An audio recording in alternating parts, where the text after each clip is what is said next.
por o senhor Felipe Augusto Dias, diretor executivo do Instituto Socioambiental da Bacia do Alto Paraguai, SOS Pantanal.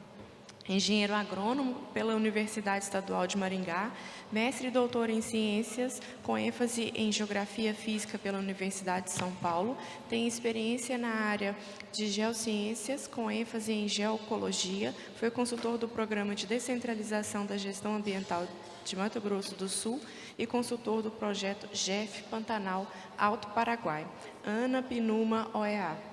Foi superintendente de Ciência, Tecnologia e Inovação do Estado do Mato Grosso do Sul, é membro do Comitê de Bacia do Rio Miranda e diretor executivo do Instituto Socioambiental da Bacia do Alto Paraguai, SOS Pantanal. Obrigada, Felipe. Bom dia a todas e todos. Bom dia também a você que nos assiste online. Primeiro, quero agradecer o convite para estar aqui. É uma satisfação muito grande estar debatendo sobre um tema tão importante, sobre um ambiente tão importante que é a bacia hidrográfica, que é a nossa unidade de gestão territorial.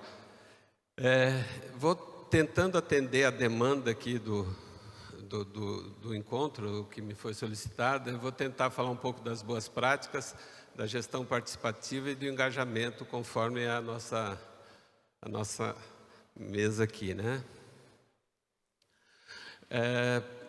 Primeiramente, o Instituto SOS Pantanal, ele é uma instituição desculpe, velho engasga ainda depois da Covid, apesar de eu não ter pego, acho que fica tudo mais difícil. Desculpe, volta. É uma organização sem fins lucrativos, né? E que a gente trabalha pela proteção do Pantanal. Mas vejam que no nome tem da Bacia do Alto Paraguai, apesar de ser porção brasileira, né? Porque aqui é uma região hidrográfica, na verdade.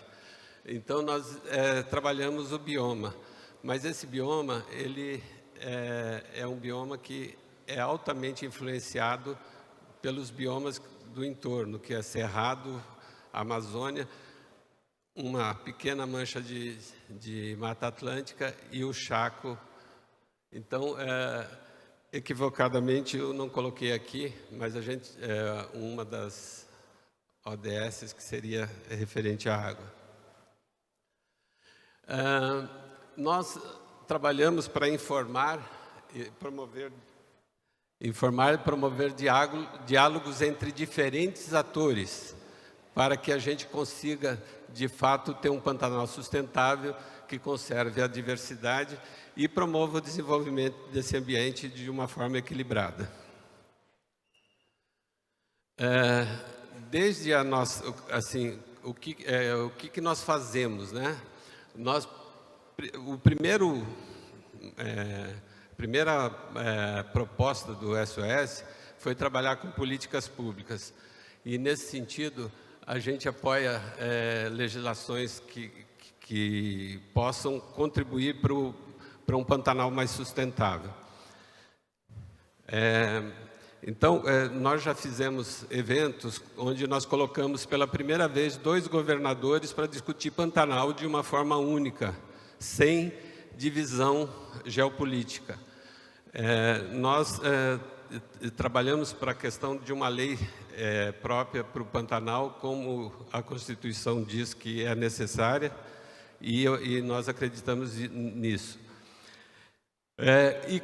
E a gente faz também a questão da conscientização, ou seja, criar conteúdos, estimular debates, e para que a gente possa, de fato, fazer com que esse desenvolvimento aconteça.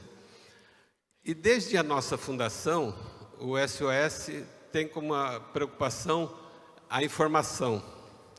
E a informação passa pelo conhecer o espaço no qual você atua.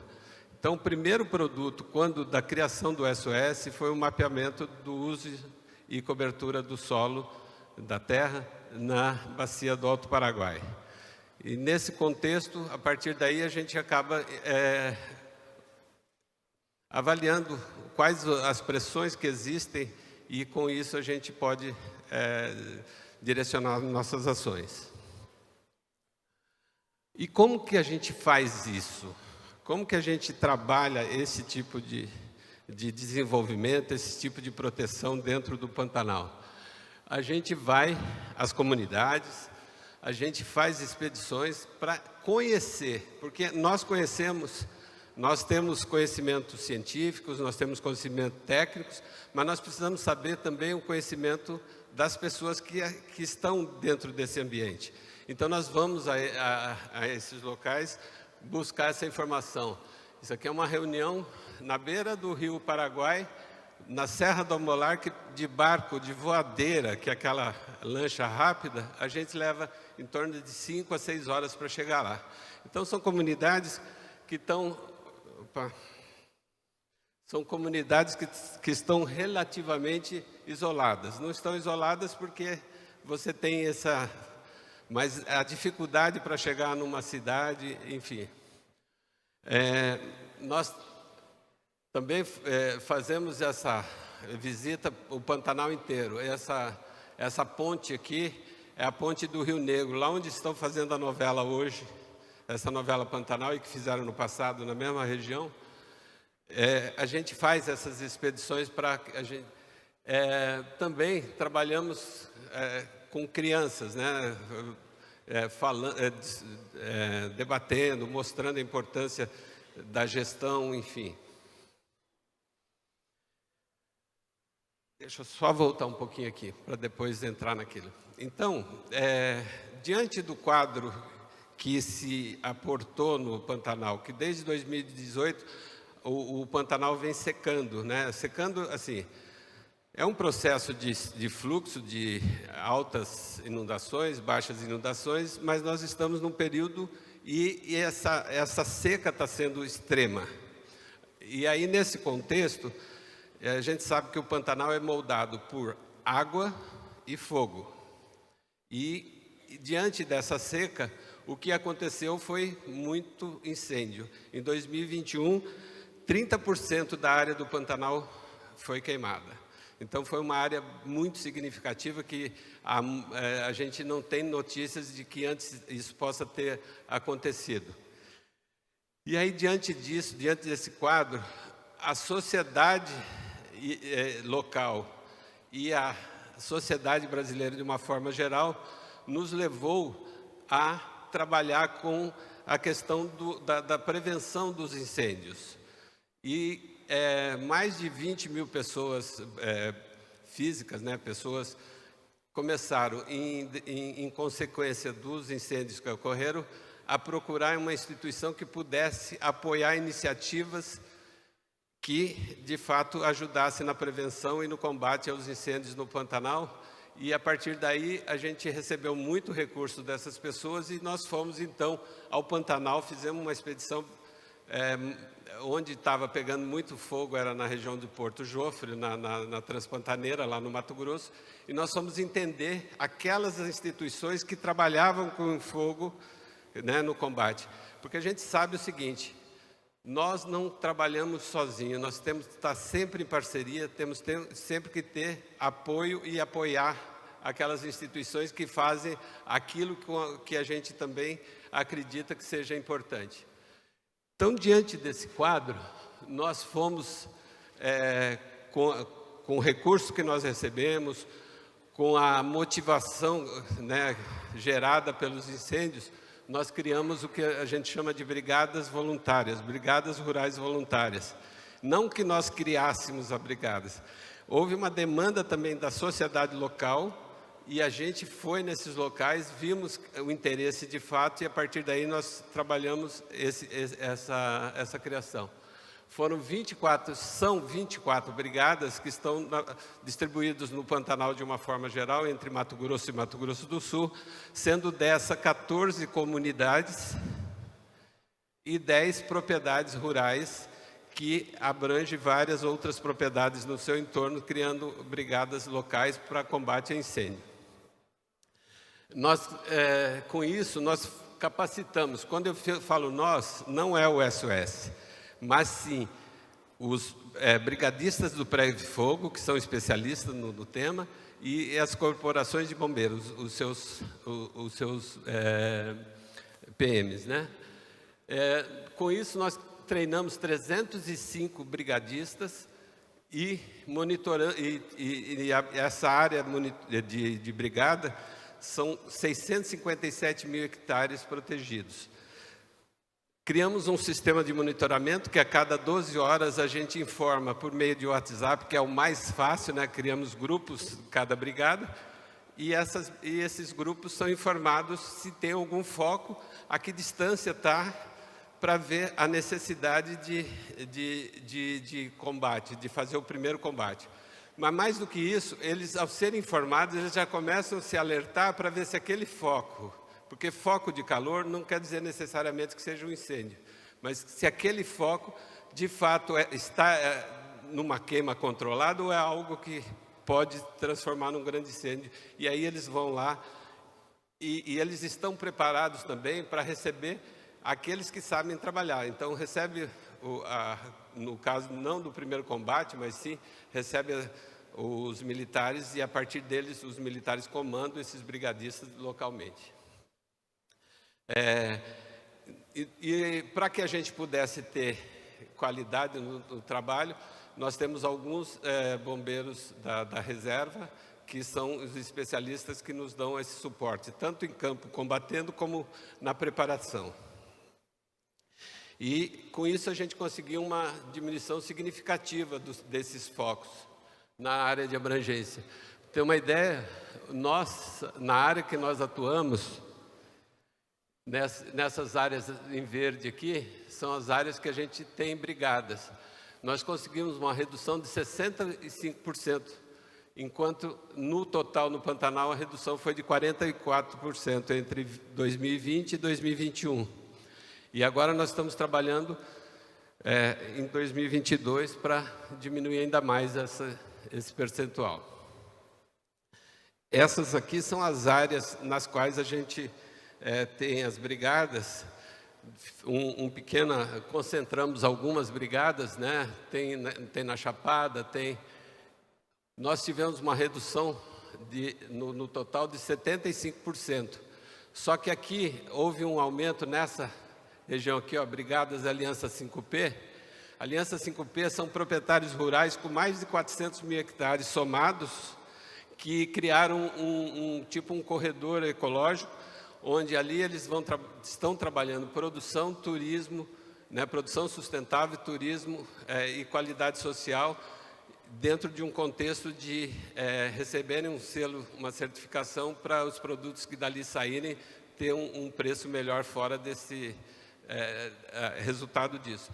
Essa região aqui, ela teve um aumento porque volto para a novela, né? Onde a novela está acontecendo, no Rio Negro, é uma região que tem muito brejo e você não consegue ir lá combater. Esse ano já queimou nessa região em torno de 60 mil hectares. Essa queima, você fica no entorno tentando evitar que ela passe para a parte mais seca, mas é muito difícil de você fazer esse controle, porque é uma área que tem uma certa umidade, quando seca tem muita biomassa, com calor extremo, ventos, e acaba o fogo acontecendo. Mas, somado, nós tivemos áreas, como a Estrada Parque Piraputanga, que antes do satélite dizer que tinha um foco, já estava apagado. Então, nem o satélite identificava o foco com a presteza do resultado. Nós temos alguns desafios para isso, né? Que agora nós temos que trabalhar na prevenção mesmo. E, como eu disse, o Pantanal é moldado a fogo e água, principalmente a água. Com a seca, a gente tem que trabalhar essa questão, e aí a gente precisa fazer planos de manejo integrado do fogo, ou seja, fazer queimas prescritas, como já é feito no Parque Nacional de Emas e em outros parques, para evitar perda de animais e de vegetação e, claro, prejuízos econômicos. E também, no caso, a gente pensando também na questão das emissões de carbono. Já estou acelerando aqui porque eu falo demais, é muito interessante a história. E pensando na questão da água especificamente, Nós iniciamos uma ação de restauração numa terra indígena que vai além da restauração. Não é só a restauração, mas também é geração de renda para a comunidade. Todo o processo de produção, plantio e manutenção gera recursos, e esses recursos são distribuídos entre aqueles que ali trabalham. E sempre envolvendo bastante criança nesse processo, né? É uma área de 2,5 hectares, são 3 nascentes que nós estamos restaurando, com alguns sistemas de recuperação. E, para finalizar, voltando aqui, nós temos representação no comitê do Miranda, né? Eu coloquei equivocadamente ali grupo de apoio, não é grupo de acompanhamento, né, do plano da bacia, da região hidrográfica do Paraguai. E mais recentemente nós tivemos agora, ontem, né, quebra de um veto do governador do Mato Grosso, que ele vetou uma proposta da Assembleia, né, um projeto de lei, que proibia PCH no Rio Cuiabá. Ele vetou com a justificativa de que, constitucionalmente, o Estado não tem autonomia sobre isso, mas a gente acredita que, apesar disso, uma lei que proteja efetivamente, aliás, uma lei estadual, normalmente, sendo mais restritiva, protege mais ainda aquele ambiente. E, nesse contexto, ontem a Assembleia quebrou o veto e a gente ficou contente com isso. E tudo isso são articulações. Então, é esse o processo que a gente trabalha, que a gente busca.